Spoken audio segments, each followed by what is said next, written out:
Hello friends, welcome back to my channel. तो मैं प्रियंका स्वागत करती हूँ आप सभी का अपने एक और नए वीडियो में। तो कैसे हैं आप सब लोग? आई होप कि आप सब लोग अच्छे होंगे, स्वस्थ होंगे, मस्त होंगे और अपनी अपनी लाइफ में व्यस्त होंगे, क्योंकि ठंडी बहुत ज़्यादा पड़ रही है। लाइफ में व्यस्त रहना ही ज़रूरी है, क्योंकि जो काम करते रहोगे तो ठंडी नहीं लगेगी, अगर बैठे रहोगे तो ज़्यादा ठंडी लगेगी। और ठंडियों से एकदम बच के रहो, क्योंकि इस समय की ठंडी ही ऐसी है कि शरीर में तो इतना ज़्यादा नहीं लगती है, लेकिन धीरे धीरे उसका असर बहुत ज़्यादा पड़ता है। तो इस टाइम हमारे घर में सभी लोग बीमार हैं, और आप देख सकते हैं कि हम नहाने के बाद कितना ज़्यादा पहन लिए हैं। आग वगैरह भी जला लेते हैं, सेक लेते हैं। गांव में लकड़ियाँ अच्छे से मिल जाती हैं, उपले वगैरह बना लिए जाते हैं, तो तापने का बहुत ज़्यादा आराम रहता है। तो देख सकते हैं आप पीछे कितना ज़्यादा कोहरा है, और आपका कुछ बाहर का व्यू दिखाने वाले हम। हमारे यहाँ बाहर जो अगल बगल फूल लगे हैं बहुत अच्छे लगते, तो मैंने उनकी क्लिप ले ली थी। तो आज हम आपको बताने वाले हैं कि हमें अपनी लाइफ को बदलने के लिए इन 5 नियमों को ज़रूर अपनाना चाहिए हर एक गृहिणी को। तो वही हम आपको बताने जा रहे हैं। तो अगर मेरा वीडियो आपको अच्छा लगे, चैनल पर नए हैं तो सब्सक्राइब कर लेना और एक प्यारा सा कमेंट कर देना। तो चलिए अपना वीडियो शुरू करते हैं। तो हर एक हाउसवाइफ को ये नियम ज़रूर फॉलो करना चाहिए। तो पहला नियम तो है कि हमें सुबह जल्दी उठना चाहिए। जब हम सुबह जल्दी उठेंगे तो हमारे काम भी समय पर हो जाएंगे। काम जब समय पर हो जाएंगे तो हम अपने लिए भी कुछ टाइम निकाल सकते हैं।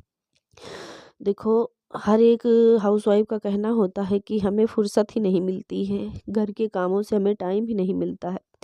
टाइम किसी के पास नहीं होता। हर एक इंसान अपनी लाइफ में व्यस्त उतना ही होता है जितना कि एक वर्कर बाहर काम करता है। उसी तरह एक हाउसवाइफ भी हमेशा व्यस्त ही रहती है। देखो, ऐसा होता है कि घर में रहते हैं तो एकदम निश्चिंत होकर रहते हैं कि थोड़ा काम कर लिया फिर बैठे हैं, फिर कर लिया फिर बैठे हैं। तो इस तरह से हमारा पूरा दिन भी निकल जाता है और हम अपने लिए कुछ नहीं कर पाते हैं। तो सबसे पहले हमें अपने लिए सोचना चाहिए कि हम किस तरह से अपने काम को मैनेज करें कि हम अपने अर्निंग के लिए कुछ कर सकें। तो जब हम अपने लिए नहीं सोचेंगे तो दूसरा कौन हमारे लिए सोच के लेके आएगा? देखो, पहले शुरुआत में कोई सपोर्ट नहीं करता है। धीरे धीरे करके जब लोग देखते हैं कि हाँ, ये मेहनत से काम करती है, तो घर के सभी लोग सदस्य जो हैं सपोर्ट करना शुरू कर देते हैं। तो शुरुआत में हमें खुद ही अपना सपोर्ट करना चाहिए। तो आप अपने काम को इस तरीके से मैनेज करो जब सुबह उठोगी तो सारे काम आपके हो जाएंगे। तो ये सोचो कि हाँ, 9:30-10 बजे तक आपके सारे काम निपट जाएं। इससे ये होगा कि जब 10 बजे तक आप फ्री हो जाओगे तो 10 से लेके 3 बजे तक, जब तक बच्चे आपके आएंगे स्कूल से, तब तक आप अपने लिए कुछ कर सकते हो। तो ये जो होता है टाइम सुबह का, इसमें अगर आप देर से उठें तो आपको आलस भी आएगा। आलस आएगा तो आपके सारे काम भी लेट में होंगे। तो जल्दी उठने का फ़ायदा ये होता है कि हमारा शरीर भी फुर्त रहता है और हमारे काम भी जल्दी से निपट जाते हैं। मानसिक संतुलन भी बहुत अच्छा बना रहता है। जब देर से उठो तो नींद भी लगी रहती है, तो दिमाग भी नहीं सही रहता, चिड़चिड़ापन रहता है। तो इसलिए हम आपको फोर्स करेंगे कि आप जितना हो सके जल्दी उठो।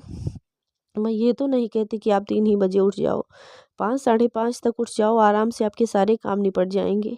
उसके बाद आप अपने अर्निंग के लिए कुछ सोचो। देखो, जब हम कुछ करने लगते हैं तो हमारी वैल्यू भी बढ़ जाती है, लेकिन जब तक हम अपने लिए कुछ नहीं सोचते हैं, दूसरों के ऊपर डिपेंड रहते हैं, तब तक हमारी कोई वैल्यू नहीं करता। घर के कितने भी काम हम करते रहें, लेकिन वो वैल्यू नहीं होती जितना कि हमें खुद पर डिपेंड होने पर मिलती है।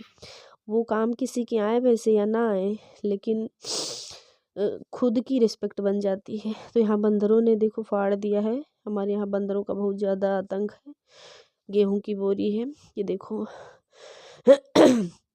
दूसरा नियम जो है, दूसरा नियम हमारा ये है कि हम किसी के पास फालतू ना बैठो। जब किसी के पास ज़्यादा समय दोगे तो लड़ाई झगड़ा, हर तरह की उम्मीदें खड़ी हो जाएंगी। तो इसलिए हमें अकेले ही रहना है। और इससे ये होगा कि जब आप इधर उधर नहीं खड़े होगे, पड़ोस में इधर उधर किसी से बात नहीं करोगे, तो आपका वो जो टाइम है वो आप अपने काम में लगाओगे, तो आपके सारे काम भी जल्दी हो जाएंगे और अच्छे से करोगे। लेकिन वही समय जब आप दूसरों से बातें करने में, फ़ोन पर बातें करने में, फ़ोन देखने में या इधर-उधर लोगों से बातें करने में अपना समय निकाल दोगे तो वो टाइम कम ही तो जाएगा हमारे दिन का। तो ज़्यादा समय आप इन चीज़ों में ना लगाओ। वो समय सोचो कि आप जितनी जल्दी हो सके अपने काम निपटाने के बाद आप अपनी अर्निंग के लिए सोचो। बहुत सारी हमारी हाउसवाइफ़ हैं जिनको काम आता है लेकिन वो उनका करने में मन नहीं लगता है। तो मन इसी तरह से नहीं लगता, जब आप घर के कामों में ही थक जाओगे, बोर हो जाओगे, तो आपका काम करने में क्यों मन लगेगा। तो इसलिए आप अपने एकदम टाइम को मैनेज करो। एक दिन पहले ही डिसीजन ले लो कि हमें क्या क्या कल करना है। उससे ये होगा कि आपके जो दिन के सारे काम हैं वो अच्छे से निपट जाएंगे। जो फ्री टाइम होगा तो उसमें आप कुछ सोचोगे ज़रूर कि हाँ अब हमें ये करना चाहिए। देखो, मोटिवेशन वीडियो देखने से यही होता है कि हमें थोड़ा मोटिवेशन मिलता है। जब से हमने ये मोटिवेशन वीडियो देखने लगे हैं हम, तब से बहुत ही ज़्यादा बदलाव आया है और काम करने की भी हिम्मत मिलती है। अपना भी मन लगता है कि हाँ देखो अगला ऐसे कर रहा है, हम भी ऐसे करें।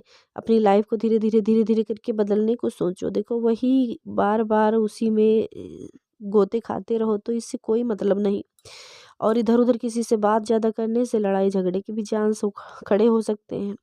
तो इससे क्या मतलब, अपना टाइम अपने में व्यस्त करो। तीसरी बात है कि अपने घर के कामों को लेकर किसी को ज़्यादा फोर्स ना करो कि हाँ हमारे साथ ये हेल्प करो वो करो। जो आपसे हो सके वो आप करते रहो, ना हो सके तो छोड़ दो। लेकिन कहने से बातें बढ़ती हैं और घर में बुराइयां पैदा होती हैं। तो इससे अच्छा है कि खुद कर लो, दूसरों से ना कहो। दूसरे करेंगे भी तो आपकी तरीके से नहीं होगा, तब भी दिक्कत होगी।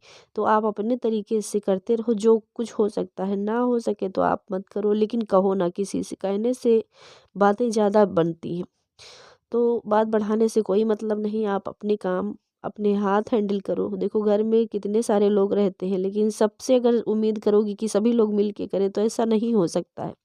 तो जिनको करना होगा करेंगे, नहीं करना होगा नहीं करेंगे। तो लेकिन आप कहो ना किसी से। चौथी बात है कि हमें किसी काम को जितना सोचना ज़रूरी है उतना ही उसको शुरुआत कर देना ज़रूरी। तो किसी काम को इतनी ज़्यादा समय तक सोचो ना और अपना काम शुरू करो। अगर अर्निंग का काम है तो आप जल्दी से जल्दी उसको शुरू करो, सोचो कम। तो इससे ये होगा कि जब आप ज़्यादा समय सोचने में लगाओगे तो सोचने में ही सारा समय निकल जाएगा और हम करने के लिए पीछे हो जाएंगे, मन हमारा बदल जाएगा। तो कोई काम है, अगर अच्छा काम है, अर्निंग से रिलेटेड है, कुछ उससे फ़ायदा आपको होता है, तो आप एक बार सोच कर अपना काम स्टार्ट करो। देखो, काम कोई छोटा हो या बड़ा हो ये मायने नहीं रखता है। ये है कि बिजनेस जो है वो धीरे धीरे कर ही बढ़ता है। पहला कदम उठाना हमें छोटे से ही चाहिए। जब एकदम से हम आगे बढ़ेंगे तो अगर गिर गए तो बहुत ज़्यादा चोट लगेगी, लेकिन जब नीचे से ही हैं गिर गए तो ज़्यादा चोट नहीं लगेगी। तो इसलिए हमें धीरे धीरे करके ही शुरुआत करना चाहिए। हो सके तो आप घर से ही स्टार्टिंग करें, इससे अनुभव भी आपको अच्छा हो जाएगा कि हाँ कैसे हम अपने काम को करें जिससे हमें ज़्यादा फ़ायदा हो। तो और पांचवी बात ये है कि जो सबसे ज़्यादा इम्पोर्टेंट है, इसको बहुत अच्छे से सुनना। ये है कि हद से ज़्यादा किसी से उम्मीद मत रखो। जब आप किसी से प्रेम सबसे रखो, लेकिन उम्मीद किसी से इतनी ना रखो। ज़्यादा उम्मीद लगाने से ये होता है, जब इंसान धोखा देता है तो हमें ज़्यादा तकलीफ होती है। लेकिन वही चीज़ अगर हमने किसी से उम्मीद नहीं रखा और अपना मतलब ऐसे सोचो कि हाँ ये रिश्ता है, इसको चलाते रहना है, लेकिन इतना ज़्यादा मतलब उनसे उम्मीद मत लगा के रखो कि हाँ हम इनसे ये हमारा फ़ायदा होगा, ये हमारे काम आएंगे या इस टाइम ये हमारे काम आएंगे। ऐसा कुछ नहीं। ये सोचो कि हाँ रिश्ता है, चलते रहना चाहिए। किसी से इतनी ज़्यादा उम्मीद रख के ना चलो कि इंसान धोखा दे दे। तो चलिए मिलते हैं नेक्स्ट वीडियो में, तब तक के लिए बाय।